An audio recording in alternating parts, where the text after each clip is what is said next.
Hello, welcome back to another video. ഒരു video ഇടാം, അതൊന്ന് കണ്ടിട്ട് വാ. ഒരു ശകലം ലെങ്തി ആയിരിക്കും വീഡിയോ കേട്ടോ. എല്ലാവരും മാക്സിമം ഒന്ന് കണ്ട് സപ്പോർട്ട് ചെയ്യണം. നീ എന്താ നിന്റെ ഷോപ്പ് എന്ന് പറഞ്ഞാൽ എന്തൊരു കോടീശ്വരന്മാരുടെ ഷോപ്പ്? നിന്റെ ഷോപ്പ് എന്ന് പറഞ്ഞാൽ എന്താണ് ഈ പാവങ്ങളെ തട്ടിക്കാൻ പറ്റിക്കുന്ന ഷോപ്പ്? എനിക്ക് ആരെയും പറ്റിക്കേണ്ട ആവശ്യമില്ല. ഞാൻ നന്നായിട്ട് അധ്വാനിച്ച് തന്നെയാണ് ജീവിക്കുന്നത്. ഒന്നാം തീയതി വൈകിട്ട് ചന്ദ്രൻ ചോദിച്ച പറയും, ഒന്നാം തീയതി വൈകുന്നേരം എന്റെ കൊച്ചു ഡ്രസ്സിന് വെച്ചോണ്ടിരിക്കുന്നു.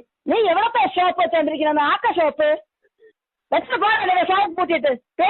ഒരുപാട് പേര് അവരുടെ മക്കളുടെ കല്യാണം നടത്തി കൊടുക്കുമെന്ന് ചോദിച്ചിട്ട് എന്നെ വിളിക്കണം. വേറെ ഒന്നുമല്ല, അവർക്ക് സാമ്പത്തികമായിട്ട് നിവൃത്തിയില്ലാത്തതുകൊണ്ടാണ്. 2 കല്യാണം ഞാൻ നടത്തി കൊടുത്തിട്ടുണ്ടായിരുന്നു. അതിൽ ഒരു കല്യാണം മാന്യമായിട്ട് നല്ല രീതിയിൽ എനിക്ക് നടത്തി കൊടുക്കാൻ പറ്റും. പക്ഷെ ഒരു കല്യാണം ഞാൻ നടത്തി കൊടുത്തിട്ട് ശരിക്കും അതിന്റെ ഹാങ് ഓവർ ഇപ്പോഴും മാറിയിട്ടില്ല. അതായത് ചെമ്പൂരുള്ള പുഷ്പമംഗളം എന്ന് പറയുന്ന ഒരു സ്ത്രീയുടെ മോളുടെ കല്യാണം ഞാൻ ചെയ്തു കൊടുത്തിട്ടുണ്ടായിരുന്നു. സത്യം പറഞ്ഞാൽ എന്റെ ജീവിതത്തിൽ എനിക്ക് പറ്റിയ ഏറ്റവും വലിയൊരു അബദ്ധമായിരുന്നു. എന്നെ ആ അബദ്ധത്തിലോട്ട് കൊണ്ട് ചാടിച്ചത് അലക്സ് എന്ന് പറഞ്ഞിട്ട് എന്റെ ഒരു സുഹൃത്ത് തന്നെയാണ്. അപ്പൊ പുള്ളിയെ അടുത്തെന്ന് പറഞ്ഞ് ഇങ്ങനെ ഒരു പാവപ്പെട്ട കേസാണ്, നിവൃത്തിയില്ല, എന്തെങ്കിലും സഹായിക്കുമെന്ന് ചോദിച്ചു ഞാൻ അവിടെ കൊണ്ടുവന്ന് തല വെച്ചു കൊടുത്തു. ശരിക്കും പറഞ്ഞാൽ അവിടുത്തെ അവസ്ഥ കണ്ടിട്ടാണ് ഞാനും വളരെ ജെന്യൂനാണെന്ന് വിചാരിച്ചാണ് ചെയ്തത്. പക്ഷെ പിന്നീട് അവിടുത്തെ ഒരുപാട് നാട്ടുകാരെ വിളിച്ചു പറഞ്ഞു, ശാലിചേട്ടാ, നിങ്ങളെ വീഡിയോ ഒക്കെ നമ്മൾ സ്ഥിരം കാണുന്നതാണ്, നിങ്ങൾ എല്ലാ കാര്യത്തിലും ഞങ്ങൾക്ക് സപ്പോർട്ട് ചെയ്യണം, പക്ഷേ ഇത് നിങ്ങളുടെ ജീവിതത്തിൽ പറ്റിയ ഒരു മണ്ടത്തരമാണെന്ന് അവർ അന്നേ പറഞ്ഞത്. പിന്നെ ഞാൻ വീഡിയോ എടുത്ത് ഇടുകയും ചെയ്ത് ആ കൊച്ചിന് ഞാൻ ഒരു വാക്ക് കൊടുത്തിട്ടുണ്ടായിരുന്നു, കല്യാണം എന്തായാലും ഞാൻ നടത്തി തരുമെന്ന് പറയുകയും ചെയ്തു. പക്ഷേ ഇത്രയും ഡേഞ്ചർ ആയിട്ടുള്ള ഒരു വീട്ടുകാരാണെന്ന് എനിക്ക് അറിയായിരുന്നു. ഞാൻ വീഡിയോ ഇട്ട് 2 ദിവസം കഴിഞ്ഞപ്പം കഴക്കൂട്ടത്തുള്ള അശ്വതി സ്റ്റുഡിയോയിലെ അനിച്ചേട്ടൻ വിളിച്ചിരുന്നു. അശ്വതി 6 എന്ന് പറഞ്ഞിട്ട് അവർക്കൊരു തുണിക്കട ഉണ്ടായിരുന്നു. അങ്ങനെ ഞങ്ങൾ അവിടെ നിന്ന് കുറച്ച് തുണി തരാമെന്ന് പറഞ്ഞു. ഞങ്ങൾ അങ്ങനെ ഇവരെയും വിളിച്ചിട്ട് നേരെ അവിടെ തുണി വാങ്ങാൻ വേണ്ടി. ആ സമയത്ത് ഏതാണ്ട് 98,000 രൂപയ്ക്ക് ഇവർ തുണി പർച്ചേസ് ചെയ്തു. ശരിക്കും ഞാനും ക്ലിയടിച്ചു പോയി, ഈ അനിച്ചേട്ടനും ക്ലിയടിച്ചു പോയി. നമ്മളെ അനിച്ചേട്ടൻ ഉദ്ദേശിച്ച ഒരു 10,000 രൂപയ്ക്കകത്ത് അവർക്ക് ആവശ്യമുള്ളത്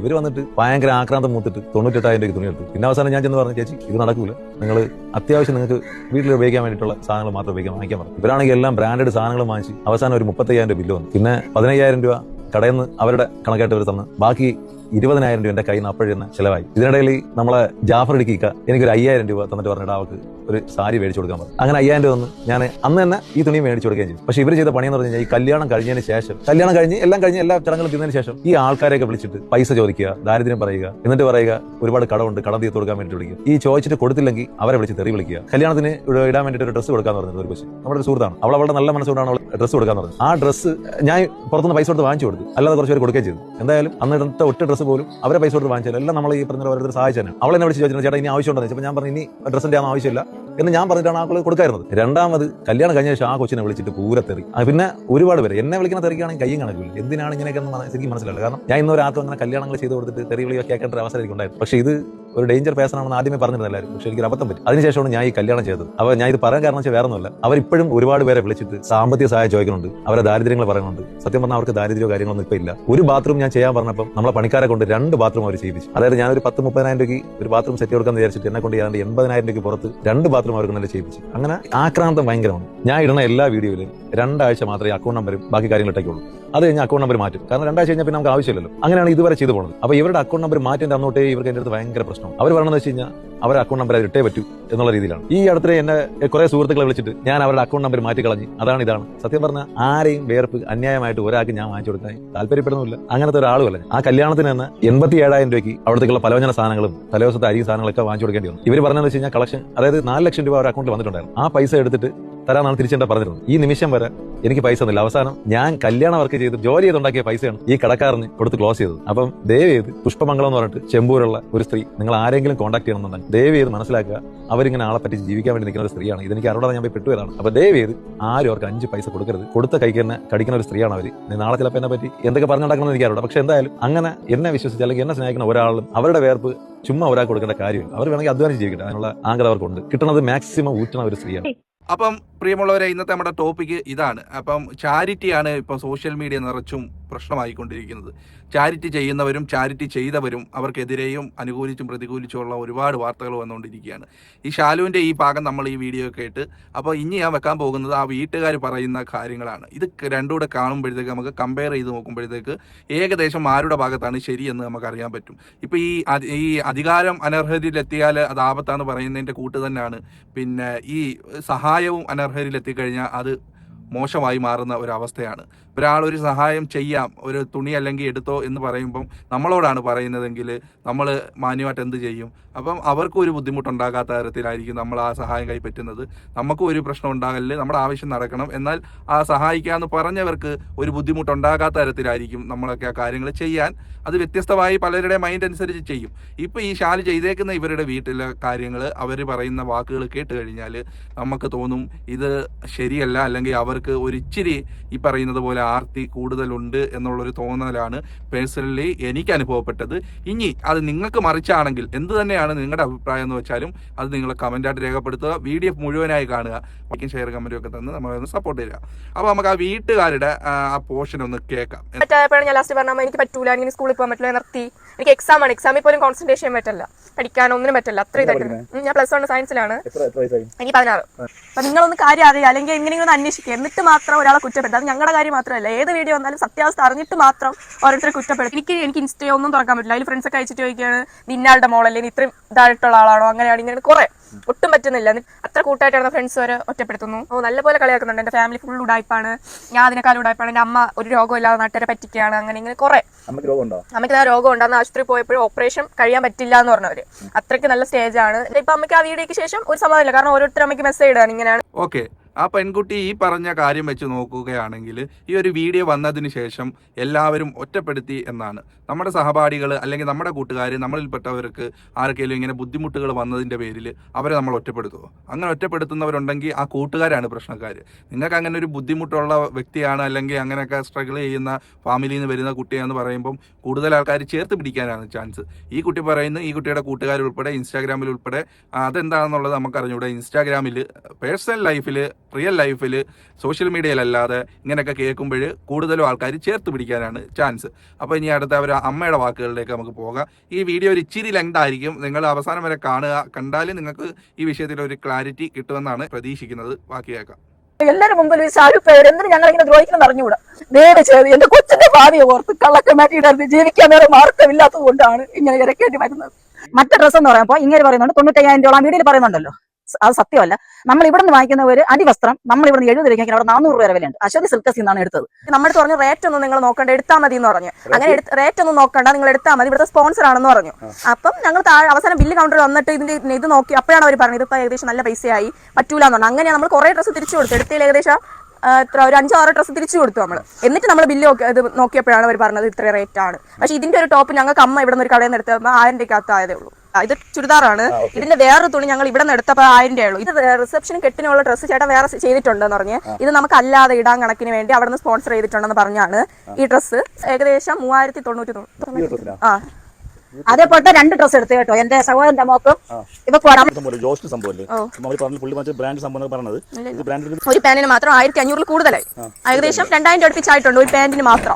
ഇതേപോലത്തെ 1500 കൂടുതലായി. 3 പാന്റ് എടുത്തിട്ടുണ്ടായിരുന്നു. അതിൽ ഒരെണ്ണം അവരവിടെ വെച്ച് ട്രെയിൽ ചെയ്യാൻ സമ്മതിച്ചിട്ടില്ലായിരുന്നു. ഞാൻ ഒരു പാന്റ് എടുത്തപ്പോൾ എനിക്കത് ചെറുതായിരുന്നു. ഞാൻ അതിന് ചേച്ചിക്ക് കൊടുത്തിട്ടുണ്ടായിരുന്നു ആ പാന്റ്. ഇത് ഇവിടെ നിന്ന് ഒരു കടയിൽ നിന്ന് എടുത്തപ്പോൾ ഇതേപോലത്തെ ഒരു പാന്റ് എടുത്തപ്പോൾ അത് 700 രൂപ സംതിങ്, 700-നകത്തേ ആയിട്ടുള്ളൂ. ഒരു സിനിമ നടന്ന വീട്ടിൽ കൂടി പോകണം എന്ന് പറഞ്ഞു. അപ്പൊ അവിടെ നിന്ന് ഓഫർ പറഞ്ഞിട്ടുണ്ട്, തുണി ഒരു ഇടത്തും തരാമെന്ന് പറഞ്ഞു. ചേച്ചി നമുക്ക് അത് എടുക്കാന്ന് പറഞ്ഞു. അവിടെ ചെന്ന് തുണി എടുത്ത് 30,000-35,000 രൂപ തുണി മാത്രം. അപ്പൊ ജാഫർ അടിക്ക് സാർ 5000 രൂപ. ഈ അശ്വതി കടയിലുള്ള അങ്ങേര് 15,000 രൂപ ഞങ്ങൾക്ക് ഓഫർ ചെയ്തിട്ടുണ്ടായിരുന്നു തുണി. അങ്ങനെ 20,000 രൂപ ഇവ ഇട്ടു എന്ന് പറയുന്നു. അത് ഇപ്പൊ അതിപ്പോ ഇങ്ങനെ അക്കൗണ്ടിൽ തന്നെ എന്റെ പൈസ വന്ന് കാണും. കാര്യം വെച്ചാൽ ഒരുപാട് പേര് എന്നെ വിളിച്ചിട്ട് ഷാലു പേയാടല്ലേ കല്യാണം നടത്തുന്നത്, ഷാലു ചേട്ടന്റെ നമ്പർ തരാണെങ്കിൽ അങ്ങനെ അക്കൗണ്ടിൽ ഇടാന്ന് പറഞ്ഞ് പലരും എന്റെ നമ്പർ വാങ്ങിച്ചിട്ടുണ്ട്. അപ്പൊ അങ്ങനെ അക്കൗണ്ടിൽ വരാതിരിക്കും. നിങ്ങൾ ഇത് കേട്ടല്ലോ. ഇതിനകത്ത് 1-2 കാര്യങ്ങളുണ്ട്. ഒന്ന്, അവർക്ക് ആവശ്യമുള്ള തുണി എടുക്കാൻ പറഞ്ഞപ്പോൾ അതിനകത്ത് ആ ചേച്ചി പറയുന്നുണ്ട് സഹോദരിയുടെ മൂക്കൂടെ എടുത്തെന്ന്. അതൊക്കെ ഒരു മാന്യതയാണ് എന്ന് തോന്നുന്നുണ്ടോ? ആരെങ്കിലും ഒരു സഹായം നിങ്ങൾക്ക് ചെയ്യുമ്പോൾ നിങ്ങൾ അത് വെച്ചുകൊണ്ട് മുതലെടുക്കാൻ പാടില്ല. അതാണ് എൻ്റെ കാഴ്ചപ്പാട്. രണ്ടാമത്തെ ഒരു കേസ് ആയിട്ട് നിങ്ങൾ പറയുന്നുണ്ട് അടുത്തുള്ള കടയിൽ നിന്ന് മേടിച്ചപ്പോൾ അതിന് 40 രൂപ വിലയുള്ളായിരുന്നു, അടുത്തൊരു കടയിൽ നിന്ന് മേടിച്ചപ്പം അതിന് 1000 രൂപയേ ഉള്ളായിരുന്നു. അത് നിങ്ങൾക്ക് ഫ്രീ ആയിട്ട് തന്ന ആ കടയിൽ ആ കടക്കാരെ അപമാനിക്കുന്നതിന് തുല്യമാണ്. അവിടുത്തെ ക്വാളിറ്റി ഉള്ള സാധനമായിരിക്കും, ചിലപ്പം ഇവിടെ ക്വാളിറ്റി കുറഞ്ഞ സാധനമായിരിക്കും. അതെന്താണെന്ന് നമുക്ക് അറിഞ്ഞുകൂടാ. അവിടെ 4000 രൂപ അല്ലെങ്കിൽ 3000 രൂപ വിലയുള്ള സാധനം ഞങ്ങളുടെ അടുത്തുള്ള കടയിൽ നിന്ന് മേടിച്ചപ്പോഴത്തേക്ക് 1000 രൂപയും 40 രൂപയും ഒക്കെ ആയുള്ളൂ എന്ന് പറയുമ്പോൾ നിങ്ങളെ സഹായിച്ച ആ കടക്കാരെ അപമാനിക്കുന്നത്, ചുരുക്കി പറഞ്ഞാൽ പച്ചയ്ക്ക് പറഞ്ഞാൽ നന്ദി കെട്ട വർത്തമാനമാണ് നിങ്ങൾ ആ പറഞ്ഞത് എന്നുള്ളത്. നിങ്ങളുടെ ഭാഗത്തൊരു ന്യായമായിട്ട് ഈ കാര്യം കേൾക്കുമ്പോഴൊന്നും നമുക്ക് തോന്നുന്നില്ല. ബാക്കി ഇവിടെ കേൾക്കാം നമുക്ക്. ഇതാണ് അശ്വതി സിൽക്കിൽ നിന്ന് എടുത്തതാണ്. ഇതേപോലത്തെ 2 സാരി എടുത്ത്, ഒന്ന് എന്റെ അമ്മയ്ക്കും കൊടുത്ത്, ഒന്ന് ഇതുമാണ്, പിന്നെ ഈ ഒരു സാരി, ഇങ്ങനെ 3 സാരിയാണ്. ഇത് 4000 ചില്ലറ, 5 അടുപ്പിച്ച് വില ഉണ്ടെന്ന് ഞങ്ങൾക്ക് അറിയില്ല. അവരെ റേറ്റ് ഞങ്ങൾ ഇവിടെ നിന്ന് വാങ്ങിച്ചിട്ടുള്ള. ഞാൻ വേറെ സാരി എടുത്ത് കാണിച്ചു തരാം. ഇത് 4000 രൂപ അടുപ്പിച്ചായി. അതെ, ഇത് 2 സാരിയാണ് എനിക്ക്. ഇത് പോലത്തെ 2 എടുത്തു, ഒന്ന് എന്റെ അമ്മയ്ക്കും കൊടുത്തു, ഒന്ന് ഞാനും എടുത്ത് വാങ്ങി. അതെ, തുമ്പൂര നിധി എന്ന് പറഞ്ഞ തുണിക്കടയിൽ എടുത്തതാണ്. ഇത് 800 രൂപ വില ഉണ്ടായിരുന്നുള്ളൂ. ഈ സാരി 900 രൂപ വില ഉണ്ടായിരുന്നുള്ളൂ. പിന്നെ ഈ സാരിയും ഇവിടെ നിന്ന് വാങ്ങിയതാണ്. ഇത് 900 രൂപ വിലയുള്ളൂ.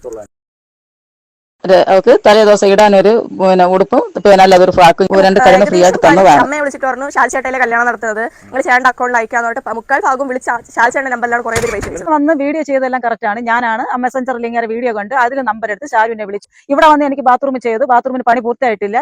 അവർ ഒരു കുളിമുറി ഒരു ബാത്റൂമായിട്ട് ചെയ്യാൻ വന്നു. പക്ഷെ ആ സാഹചര്യത്തിൽ അവർ ചെയ്തു വന്നപ്പോൾ ഇന്ത്യന്റെ ക്ലോസറ്റ് വെച്ചതിന്റെ അടുത്ത് യൂറോപ്പിന്റെ ക്ലോസറ്റ് വെച്ചാൽ നമുക്ക് ഇന്ത്യന്റെ ക്ലോസറ്റിലോട്ട് പോകാൻ പറ്റില്ല. ഇതാണ് ബാത്റൂം, ഇതാണ് പ്ലേസ് ഇല്ല. ഇതിൽ ഇന്ത്യന്റെ ക്ലോസറ്റ് വെച്ചിട്ടുണ്ട്. ഇവിടെ ഞാൻ നിൽക്കുന്ന സ്ഥലത്ത് യൂറോപ്പിന്റെ ക്ലോസറ്റും ടാങ്കും വെച്ച ഇത്രയോളം പേരും നമുക്ക് അപ്പോൾ ഇന്ത്യന്റെ ക്ലോസറ്റിലോട്ട് കയറാൻ പറ്റത്തില്ല. അപ്പൊ ഇവിടെ പണിക്ക് വന്നവർ എന്നെ പറഞ്ഞു ഇന്ത്യന്റെ ക്ലോസറ്റ് അവിടെ വെച്ചിട്ട് പിന്നെ ഇത് പ്ലേസ് ഇങ്ങനെ കിടക്കും, ഇത് കുളിമുറിയായിട്ട് ഉപയോഗിക്കും. ആ കുളിമുറിയിൽ യൂറോപ്പിന്റെ ക്ലോസറ്റ് വെക്കാമെന്ന് എന്റെ അടുത്ത് പറഞ്ഞത്. ഇല്ല, ഇത് ഷാരി വന്നിട്ട് കെട്ടിയതാണ്. ഇതിലൊന്നും അതിലെന്ന് പറയാം 100-ലധികം സിമന്റ് 120 സിമന്റ് എന്റേത് ഇവിടെ ഇരുന്നു. ക്ലോസറ്റ് വെക്കണം യൂറോപ്പിന്റെ. ഇപ്പൊ ഇത് നിങ്ങൾ കേട്ടോ, ഇത്രയും തുണി ഇവർ വാങ്ങിച്ചു കൂട്ടി, ഇത്രയും ദാരിദ്ര്യം അനുഭവിക്കുന്ന ഇവരാണെങ്കിൽ ഇവർ ആ കടയിൽ പോയി 4000 രൂപയുടെ 5000 രൂപയുടെയും ആ സാരികൾ തമ്മിൽ കണ്ടാൽ തന്നെ നമുക്കറിയാം ക്വാളിറ്റിയിലുള്ള വ്യത്യാസം എന്താണെന്നുള്ളത്. അത്രയും മെറ്റീരിയൽ കൂടിയതാണ് അവർ ആദ്യം കാണിച്ച 2 സാരി, അവസാനം രണ്ടാമത് കാണിച്ച 3 സാരിയും മെറ്റീരിയൽ വ്യത്യാസമാണ്. നമുക്ക് കാഴ്ചയിൽ തന്നെ കാണാം. അതിന് ആ വില വരുന്നുള്ളൂ, 800 രൂപ വില വരുന്ന സാധനമാണ്. എന്നാൽ ഫസ്റ്റ് നിങ്ങൾ കാണിച്ചത് അത് ഇച്ചിരി ക്വാളിറ്റി കൂടിയ തുണിയാണെന്ന് കണ്ടാൽ തന്നെ അറിയാം അതിൻ്റെ വില അത് തന്നെ ആയിരിക്കും. നിങ്ങൾ ആലോചിക്കുക, ആ ഒരു 2 സാരി അമ്മയ്ക്കും ഇവർ ബന്ധുക്കാരുൾപ്പെടെ ഉള്ളവർക്കെല്ലാം എടുക്കുകയാണ് തുണിയങ്ങ്. അമ്മയ്ക്കും ആ പറയുന്ന സ്ത്രീക്കും വേണ്ടി ആ ചേച്ചിക്കും വേണ്ടി ഓരോ സാരി എടുത്ത്. ഇതൊന്നുമല്ല, എന്നിട്ട് വീണ്ടും അവർ കടകളിൽ പോയി, അവരടുത്തുള്ള കടകളിൽ പോയി 900-800 ഒക്കെ കൊടുത്ത്. ഞാൻ ഒരു കാര്യം ചോദിക്കട്ടെ, സാമ്പത്തികമായിട്ട് നിങ്ങൾ ഇത്രയും ബുദ്ധിമുട്ട് അനുഭവിക്കുന്നത് നിങ്ങൾ ഒരു പെണ്ണിൻ്റെ കല്യാണം നടത്താൻ നോക്കുമോ, അതോ അല്ലെങ്കിൽ പിന്നെ ഇത്രയും രൂപയ്ക്ക് തുണി എടുക്കാൻ നോക്കുമോ? അത്യാവശ്യം നിങ്ങൾക്ക് ആവശ്യമുള്ള തുണി എടുക്കാൻ ഒരാൾ ഓഫർ തരുമ്പോൾ മാന്യമായി പോയി അവർക്ക് ബുദ്ധിമുട്ടില്ലാത്ത തരത്തിൽ നിങ്ങളുടെ ആ കല്യാണം കഴിക്കാൻ പോകുന്ന പെണ്ണിനും വീട്ടിലുള്ളവർക്കും അത്യാവശ്യം വേണ്ട 1-2 തുണി എടുക്കുക, ബാക്കി പൈസ കൊണ്ട് നിങ്ങളുടെ കാര്യങ്ങൾ നടത്താൻ നോക്കുക എന്നുള്ളതല്ലേ. നിങ്ങളിപ്പം അവിടുന്ന് എടുത്ത തുണിയെക്കാട്ടിലും കൂടുതൽ പുറത്തുനിന്ന് 800-1000 രൂപ ഒക്കെ കൊടുത്ത് എന്തും വേണ്ടി തുണി എടുത്തപ്പോണ്ട് ഇത്രയൊക്കെ കഷ്ടപ്പാടും ദാരിദ്ര്യവും അനുഭവിക്കുന്ന നിങ്ങൾ അങ്ങനെ തുണിയെടുത്ത് കാശ് കളയോ? എൻ്റെ ഒരു ചോദ്യമാണ്, എൻ്റെ ഒരു സംശയമാണ്, എനിക്ക് തോന്നിയ സംശയം ഞാൻ ചോദിച്ചു എന്നുള്ളതേ ഉള്ളൂ. ബാക്കി കൂടെ നമുക്ക് കേൾക്കാം. ക്ലോസറ്റ് വെക്കണം. അതിൽ 100-ലധികം സിമന്റ് കല്ല് എന്റെ വകയാണ്. അത് ഷാല് പറഞ്ഞ റെക്കോർഡ് എന്റെ കിടപ്പുണ്ട്, വോയിസ് റെക്കോർഡ് ഇട്ടുണ്ട്. എന്റെ വീട്ടിലേക്ക് കൊണ്ടുപോയതല്ല, നിങ്ങൾക്ക് ബാത്റൂം കെട്ടി തന്നില്ല എന്ന് പറയുന്നുണ്ട്. ഈ ഇതിലേക്ക് ആവശ്യമായിട്ടുള്ള സർവ്വ പാറപ്പൊടി ഇറക്കിയത് എന്റെ പൈസയാണ്, ഇവിടെ ഇറക്കിട്ടുന്നതാണ്. ഇതിൽ 12 ടൈൽ എന്നെ വിട്ട് എടുപ്പിച്ചു. അതിൽ ആദ്യം ഒരു 10000 രൂപ ഈ ഷാല് പറഞ്ഞിട്ട് പണിക്കാരന് കൊടുക്കേണ്ടി വന്നു. രണ്ടാമത് ഒരു 6000 രൂപ കൊടുക്കേണ്ടി വന്നു. പിന്നെ ഈ ഡോർ എന്ന് പറയുമ്പോൾ ഒരെണ്ണം ഇതിന്റെ ഈ ഡോർ കട നടത്തുന്ന ആൾ ഫ്രീ ആയിട്ട് ഇട്ട് തന്നതാണ് എനിക്ക്. PVC door. ഈ രണ്ടാമത്തെ ഈ ഡോർ എന്ന് പറഞ്ഞാൽ ഇട്ട ആൾ എന്റെ 2500 രൂപ വാങ്ങിയിട്ടുണ്ട്. ഒരാളെ ഇട്ടത്. ഇത് എന്റെ പൈസ വാങ്ങിച്ചത്. അതെ. എന്നിട്ട് ഈ പ്ലംബിംഗിന്റെ എന്ന് പറഞ്ഞിട്ട് എന്റെ 1000 രൂപ വാങ്ങുന്നുണ്ട്. ഈ പ്ലംബിംഗിന്റെ ചെയ്തതിന് ഇത്രയും. ഈ രണ്ടാമത് സിമന്റ് എടുക്കാൻ 1000 രൂപ വാങ്ങിച്ചു. അങ്ങനെ കയ്യിൽ തന്നെ 18000 രൂപ വാങ്ങിയിട്ടുണ്ട്. പിന്നെ എനിക്ക് 18000 രൂപ വാങ്ങിച്ചു. ഈ ടൈല് പോയിട്ട് ഈ കഥവിന്റെ 2500 രൂപ പോയിട്ടാണ് 18000 രൂപ വാങ്ങിച്ചിട്ടുള്ളത്. കഥവിന്റെ എന്ന് വെച്ചാൽ ഇടാൻ വന്ന ആൾ വാങ്ങിയതല്ലേ. ഇത് ഉപയോഗിക്കാനൊന്നും പറ്റില്ല. ഇത്രയും പണി ചെയ്തിട്ട് ഇനി ഉപയോഗിക്കണേ ബാക്കി ചെയ്യണം. എടുത്തിട്ടില്ല, കാരണം ഈ കുഴി ഒന്നും എടുത്തിട്ടില്ല. ഇത്രയും വെച്ചിട്ടാണ് അങ്ങനെ വലിയ ഗമയിലിട്ട് 2 ടോയ്ലറ്റ് നിർമ്മിച്ച് നൽകി എന്നൊക്കെ പറഞ്ഞ് സന്തോഷം വന്നിട്ട്. അപ്പൊ ഈ ചായ വന്ന അവരുടെ എനിക്ക് കള്ളം പറയാൻ പറ്റില്ലല്ലോ. അവർ വന്ന് കണ്ടപ്പോൾ കുഴിയിൽ ഉപയോഗിക്കാമല്ലോ. അവർ കുഴി എടുത്തിട്ട് അതിൽ ആരോ ഒരു മെസ്സേജ് ഇട്ടു. മെസ്സേജ് ഇട്ടപ്പോഴത്തേക്ക് ഈ മെസ്സേജ് ഇങ്ങനെ എനിക്ക് കിട്ടി. കാരണം ഇത് നീ കക്കൂസിന്റെ പണി ചെയ്ത് കൊടുത്തോളോ എന്നൊക്കെ കേട്ട് ഇട്ടു.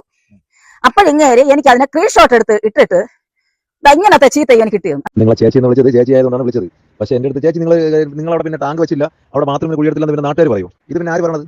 നിങ്ങളെ മക്കളുടെ ജോലി അല്ലെങ്കിൽ വേറെ ആരാണ് അവിടെ അറിയാന്നുള്ളത്? നിങ്ങൾക്ക് അവിടെ കുഴിയെടുത്തരാന്ന് ഞാൻ കുഴിയെടുത്തരാന്ന് പറഞ്ഞാൽ ഞാൻ ബാത്റൂം കിട്ടുന്നല്ലേ പറഞ്ഞുള്ളൂ. ബാത്റൂം കിട്ടുന്നല്ലോ, ഒരെണ്ണം പറഞ്ഞ് 2 കിട്ടുന്നത്. എനിക്ക് 16000 രൂപ എനിക്ക് ആ ബാത്റൂമിനായി. 30000 രൂപ തിരിക്കാൻ ഞാനാണ്. 2 ബാത്റൂം നിങ്ങൾ ചെയ്യിപ്പിച്ച് 65000 രൂപ. പിന്നെ നിങ്ങൾ അവിടെ നിങ്ങളെ 100 കട്ടയെടുത്ത കാര്യം പറഞ്ഞില്ല. ഇത് എന്റെ വീട്ടിൽ കൊണ്ടുവരണം. ഞാൻ ഒരു ബാത്റൂമിനുള്ള കട്ടയാണ് ഞാൻ അവിടെ ഇറക്കിയത്. രണ്ടാമത്തെ ബാത്റൂമിൽ ഉണ്ടാക്കാൻ നിങ്ങളുടെ അമ്മയുടെ കൊണ്ട് ജോലി ചെയ്യിപ്പിച്ച ശമ്പളം ഞാനാണ് ശമ്പളം കൊടുത്തത്. നിങ്ങളുടെ ഞാൻ പറഞ്ഞത് അതൊക്കെ ചെയ്യിപ്പിക്കുക ഇല്ലല്ലോ ചേച്ചി, അതാണ് ഞാൻ പറഞ്ഞത്. നിങ്ങൾ വെറുതെ പറഞ്ഞോളൂ. അത് കാര്യമൊന്നും എനിക്ക് മനസ്സിലായില്ല. പിന്നെ നീ 2-3 മെസ്സേജ് എനിക്ക് ഇട്ടേലെല്ലാം ഇട്ടിട്ടുണ്ട്. ഞാൻ നിർബന്ധിച്ചാണ് 2 കക്കൂസ് ചെയ്യിപ്പിച്ചത്. ഒരു കക്കൂസ് ഒരു കുളിമുറിയാണ് ചെയ്തതെന്ന് പറഞ്ഞത്. ആ ഇന്ത്യന്റെ ക്ലോസറ്റ് വെച്ചാൽ യൂറോപ്യൻ ക്ലോസറ്റ് വെച്ചാൽ അങ്ങോട്ട് കയറാൻ പറ്റില്ലെന്നുള്ള ആ പണിക്കാർക്കും നിനക്ക് നന്നായിട്ട് അറിയാം. അങ്ങനെയാണ് അവർ ആ കുളിമുറിക്കകത്തൂടി യൂറോപ്യൻ ക്ലോസറ്റ് വെക്കേണ്ട ചെയ്തത്. എന്നിട്ട് ഞാൻ തെറ്റൊന്നും പറഞ്ഞിട്ടില്ല. മനസ്സിലായില്ലേ? എന്റെ അടുത്ത് എന്റെ ആൾക്കാർ ചോദിച്ചപ്പോൾ ഞാൻ പറഞ്ഞു ഇതല്ല ഷാലി കക്കൂസ് വെച്ചെന്നല്ല 2 പറഞ്ഞപ്പോൾ ഞാൻ പറഞ്ഞു അതിന്റെ പണിയൊന്നും ആയില്ല, ടാങ്ക് എടുത്തില്ല, യൂറോപ്യൻ ക്ലോസറ്റ് വെച്ചില്ല, പൈപ്പ് ഇട്ടിട്ടില്ല, ഒന്നും ചെയ്തിട്ടില്ല, റൂം മാത്രം കെട്ടിയിട്ടു എന്ന് പറയുന്നത് വാസ്തവമാണ്. നിനക്കെതിരായിട്ട് ഞാൻ പറഞ്ഞിട്ടില്ല. കാര്യം അറിയാതെ ഇങ്ങനത്തെ സംസാരം പറയല്ല കുട്ട. ഞാൻ നിന്നെ കുട്ടാന്നും അപ്പിയെന്നും പിന്നെ മോനെന്നും മക്കളെന്നൊക്കെയാണ് വിളിച്ചിട്ടുള്ളത്. അതെന്ന് പറഞ്ഞാൽ ഒരു ദേവസ്നേഹമുള്ളതുകൊണ്ടാണ്. തനിച്ചോടുള്ള ആ കേസ് കേട്ട് പോയി കാര്യം അത് ഒരു സൈഡുകളൊക്കെ ആയിട്ട് നീ അന്ന് അനാവശ്യം പറഞ്ഞു. അവൾ എന്നെ വാട്സ്ആപ്പ് കോൾ വിളിച്ച് കുറെ പറഞ്ഞു. അതിന് ശേഷമാണ് നോർമൽ കോൾ വിളിച്ച് അവൾ നല്ല കുട്ടിയായിട്ട് നിന്ന് റെക്കോർഡ് ചെയ്ത് വെച്ചത്. പക്ഷെ അവൾ റെക്കോർഡ് ചെയ്യുന്നുണ്ട്, ഞാൻ റെക്കോർഡ് ചെയ്തിരുന്നു. ഇവിടെ ആര് വിളിച്ചാൽ ഫോൺ എടുക്കൂല. അങ്ങനെ ആ കഥ വെച്ച ആൾക്കാർ ഇനി പറയാവുന്നില്ല മറ്റുള്ളവരും കൂടി. അപ്പൊ കാര്യം അറിയാതെ 2 പ്രാവശ്യത്തെ നീ കുറ്റപ്പെടുത്തി തന്നെ. അത് എന്റെ ഒരു കൊച്ചനെ എന്റെ അറിവില്ലായ്മ കൊണ്ട് പറഞ്ഞത് പോയിട്ട് ഞാൻ അന്ന് ക്ഷമിച്ചിട്ടുള്ളൂ. ഇപ്പം കുട്ടാ ഞാൻ ഒന്നുകൂടി മക്കളെ നിന്റെ അടുത്ത് പറയാം, ഞാൻ തെറ്റ് ചെയ്തിട്ടില്ല കേട്ടാ.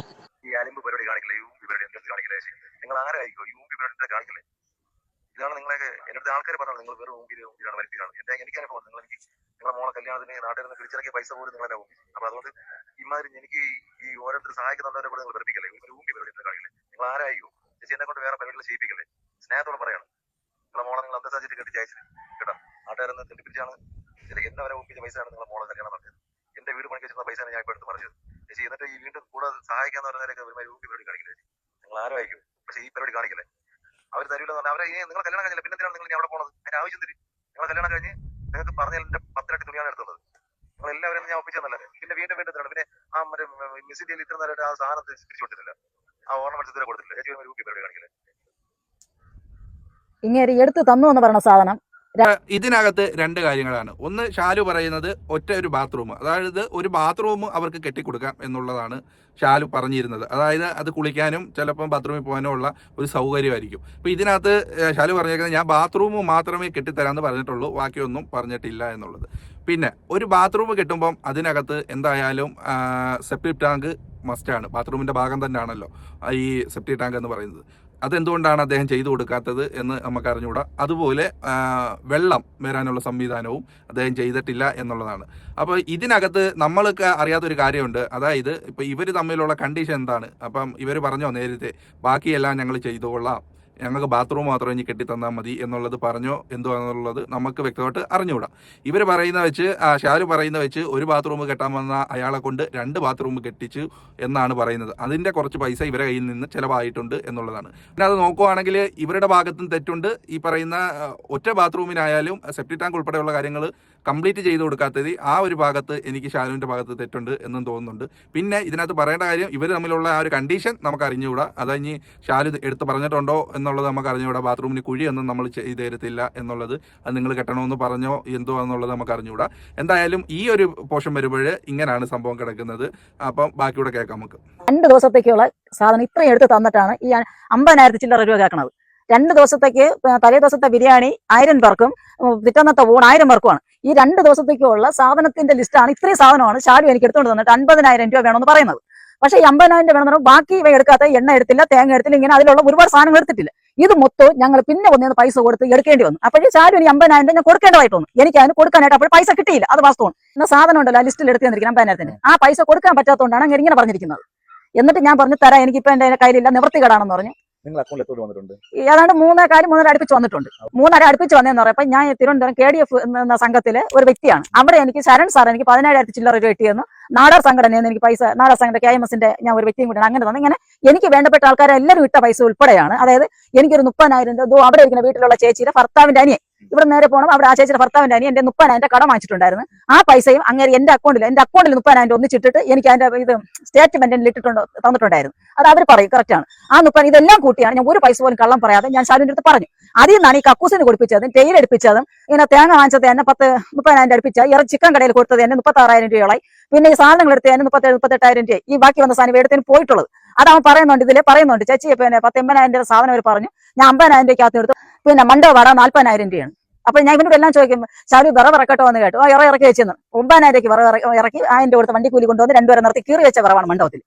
അപ്പൊ ഇങ്ങനെയുള്ള കാര്യങ്ങളെല്ലാം ഈ പൈസ നിന്നാണ് പോയത്. അവിടെ നിന്ന് എടുത്തെന്ന് പറയുമ്പോൾ 2-3 പാന്റ് ഇളവൊക്കെ മറ്റേ എന്തോ ഇങ്ങനെ പറന്ന് ഇറങ്ങുന്ന പാന്റ് ഉണ്ട്. അത് ക്രോപ്പ് ടോപ്പ് 2 എണ്ണം, 2 ജോഡി ചുരിദാർ, ഒരേപോലത്തെ 2 ജോഡി ചുരിദാർ എടുത്തു.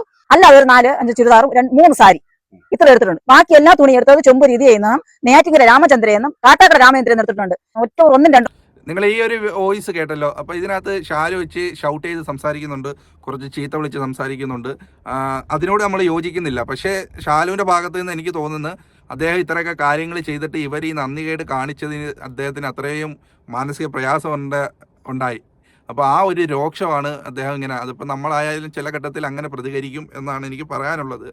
പക്ഷേ ചീത്ത വിളിക്കുന്നത് എന്നൊക്കെ ഉള്ളത് എനിക്ക് തോന്നുന്നില്ല പിന്നെ ശരിയായി എന്നുള്ളത്, അതിനകത്തൊന്നും നമ്മൾ യോജിക്കുന്നില്ല. പക്ഷേ വേറൊരു കാര്യമുണ്ട്. അപ്പം ഈ പുള്ളിക്ക് അത്രയും ചാരിറ്റി ചെയ്തതിൻ്റെ ഭാഗമായിട്ട് അത്രയും മാനസിക പ്രയാസം ഉണ്ടാക്കുന്ന തരത്തിലുള്ള പ്രവർത്തികളാണ് ഇവരുടെ ഭാഗത്ത് നിന്നും ഉണ്ടായിട്ടുള്ളത്. നമുക്ക് ബാക്കിയൂടെ ഒന്ന് കേൾക്കാം, എന്നിട്ട് അവസാനിപ്പിക്കാം വീഡിയോ. എന്റെ മോളെ കല്യാണം. അപ്പൊ ഈ കല്യാണം കഴിഞ്ഞിട്ട് എന്റെ പിള്ളേക്ക് പനച്ചമുടെ ഒരു തുണിക്കടയിൽ നിന്ന് എന്റെ ഇളയ മോക്ക് 16 വയസ്സ് പ്രായമുള്ള കൊച്ചിന് പിന്നെ ഇടാനായിട്ട് ഒരു 1,500 രൂപ ഒരു ഉടുപ്പ് ഇവിടെ അളവെടുത്ത് തയ്പ്പിച്ചു. അപ്പൊ ഈ സെപ്റ്റംബർ 20 തൊട്ട് ആ കടയിൽ പോകുന്നുണ്ട് ഈ തുണിക്ക്. അപ്പൊ എടാ ഇപ്പൊ തച്ച് വെക്കണേ ഉള്ളൂ, അതിന് സിപ്പ് വയ്ക്കുന്നതൊക്കെ പറഞ്ഞ് വിട്ടു വരുന്നു. ഈ എന്റെ പിള്ളേരെ ഫംഗ്ഷൻ എന്ന് പറഞ്ഞാൽ 1 തീയതി ആയിരുന്നു ഫംഗ്ഷൻ, 3 മണിക്ക്. ആ 3 മണിക്കും ആ കൊച്ചു അവിടെ നിൽക്കുകയാണ്. അന്ന് കാട്ടാക്കട രാമചന്ദ്രൻ ഞങ്ങൾ 3:30 മണിയായി പോയി. ഫംഗ്ഷൻ 3 മണിക്ക് നടത്തേണ്ടടുത്ത് 3:30 ഞാനും എന്റെ ആന്റിയുടെ മോനും മോളോട്ട് അവിടെ രാമേന്ദ്ര ചെന്ന് ഈ രണ്ടാമത്തെ കൊച്ചിന് ഇടാനുള്ള ഡ്രസ്സ് നമ്മൾ എടുത്തോണ്ടിരിക്കുകയാണ്. തിരിച്ച് ആ കൊച്ചി നെറ്റ് വളാത്യം വിളിച്ചു. നെറ്റ് വള വിളിച്ച് അവിടെ ഇങ്ങോട്ട് കുറെ പറഞ്ഞു. ഞാൻ പറഞ്ഞു വാസ്തവമാണ്, ഇല്ലെന്ന് ഞാൻ പറഞ്ഞില്ല, എന്റെ വിഷമം കൊണ്ട് ഞാനും പറഞ്ഞു. ഈ കൊച്ചിന് ഒരു പട്ടിയെ പള്ളി 1 തീയതിക്ക് ഓടിച്ചതല്ലെന്ന് വെച്ചാൽ 4 തീയതി കൊച്ചു പോയിരിക്കുകയാണ്. ഞാൻ അപ്പോഴ് നമ്മൾ എന്നിട്ട് നെറ്റോടെ കട്ട് ചെയ്ത് നോർമൽ കോൾ അവൾ വിളിച്ചപ്പോൾ ഉള്ള മെസ്സേജ് ആണ് അതിൽ കിടക്കുന്നത്. ഞാൻ പറഞ്ഞത് അതിൽ ചീത്തയൊന്നും പറ്റില്ല, ഞാൻ പറഞ്ഞിരിക്കുന്നതെല്ലാം നിങ്ങൾ കേട്ടാണോ പറയാം. ആ ചേച്ചി കുറെ ഇങ്ങോട്ട് പറഞ്ഞു. അപ്പൊ അമ്മയെ ദേഷ്യപ്പെട്ടു, ഇല്ലെന്ന് പറയില്ല, അമ്മ ദേഷ്യപ്പെട്ടു. അപ്പോഴാണ് ചേച്ചി വാട്സ്ആപ്പ് കോൾ വിളിച്ചിട്ട് കുറെ പറഞ്ഞു. ഇതൊക്കെ കേട്ടല്ലോ നിങ്ങൾ. ഇതൊക്കെ കേട്ടത് വെച്ച് കണ്ടത് വെച്ച് നോക്കുവാണെങ്കിൽ എനിക്ക് ഇവരുടെ കേസ് കെട്ടിൽ ജെനുവിനായിട്ടുള്ളൊരു കേസ് കെട്ടായിട്ട് തോന്നുന്നില്ല. കാര്യം ഇവർ പറയുന്നതിനകത്ത് ഒരുപാട് മിസ്റ്റേക്കുകളുണ്ട്, ഒരുപാട് കാര്യങ്ങൾ നമുക്ക് അങ്ങോട്ട് ദഹിക്കുന്നില്ല. അപ്പോൾ അത് വെച്ച് നോക്കുമ്പോൾ ഇനിയെങ്കിലും ഈ ചാരിറ്റി എന്ന് പറയുമ്പോൾ നമ്മൾ ചെയ്യുമ്പോൾ അർഹരായവരിലേക്ക് എത്തിക്കണം. ഇവരെക്കാൾ സാധുക്കളായ ഒരുപാട് ഇവർക്ക് കിട്ടിയില്ലെന്നല്ല, ചെയ്യേണ്ടവരായിരിക്കും അവർ. പക്ഷേ ഇവരുടെ വാക്ക് അല്ലെങ്കിൽ ഇവരുടെ പ്രവർത്തികൾ, ഇവരുടെ സംസാരം എന്ന് പറഞ്ഞാൽ അങ്ങോട്ട് ശരിയായിട്ട് എനിക്ക് തോന്നുന്നില്ല. പേഴ്സണലി ഞാൻ അവരോട് യോജിക്കാത്ത തരത്തിലാണ് നമുക്ക് തോന്നുന്നത്. ഒരാളൊരു സഹായം ചെയ്യാന്ന് പറയുമ്പം അദ്ദേഹത്തെ മാക്സിമം ചൂഷണം ചെയ്യുകയല്ല നമ്മൾ ചെയ്യേണ്ടത്. കല്യാണത്തിന് അത്യാവശ്യം വേണ്ട കുറച്ച് സാധനങ്ങൾ എടുക്കുക എന്നുള്ളതാണ് ചെയ്യേണ്ടത്. അപ്പം ഒരു ബാത്റൂം പണിയാൻ വരുന്നവരെ കൊണ്ട് 2 ബാത്റൂം പണിയിപ്പിക്കുക, എന്നിട്ട് തുടങ്ങി ഒരുപാട് കാര്യങ്ങൾ. ഇതിനകത്ത് ഇവരുടെ സംസാരം കേൾക്കുമ്പോൾ തന്നെ നമുക്കറിയാം എന്തൊക്കെയോ ഇതുണ്ട് അതിനകത്ത്, നമുക്ക് അങ്ങോട്ട് അക്സെപ്റ്റ് ചെയ്യാൻ പറ്റുന്നില്ല. അപ്പം ഇനിയെങ്കിലും ചാരിറ്റി ചെയ്യുന്നവർ ഒരു കാര്യം ശ്രദ്ധിക്കുക, അവർ അർഹരാണോ എന്നുള്ളത് ആ നാട്ടിലെങ്കിലും തിരക്കിയതിന് ശേഷം, വെറുതെ ആരെങ്കിലും വിളിച്ചതിൻ്റെ പേര് ചെയ്യാതെ ആ നാട്ടിലൊക്കെ ഒന്ന് തിരക്കിയതിന് ശേഷം മാത്രം അർഹരാണെങ്കിൽ അർഹരായവരിലേക്ക് മാത്രം സഹായങ്ങൾ എത്തിക്കുക എന്നുള്ളതാണ് എനിക്ക് പറയാനുള്ളത്. കാലത്തരം നിങ്ങളുടെ വീഡിയോ എൻ്റെ കാശ് തരുന്നത് നിങ്ങളോടുള്ള വിശ്വാസം കൊണ്ടാണ്, അത് തകരാൻ പാടില്ല. അപ്പം വേറൊരു ടോപ്പിക്കും വിശേഷമായി നമുക്ക് വീണ്ടും കാണാം. അതുവരെയും എല്ലാവർക്കും ബൈ പറയുന്നു. അവസാനം വരെ നമ്മളെ കണ്ട എല്ലാവർക്കും നന്ദി അറിയിക്കുന്നു. അപ്പം വീണ്ടും കാണാം. അതുവരെയും ബൈ. താങ്ക്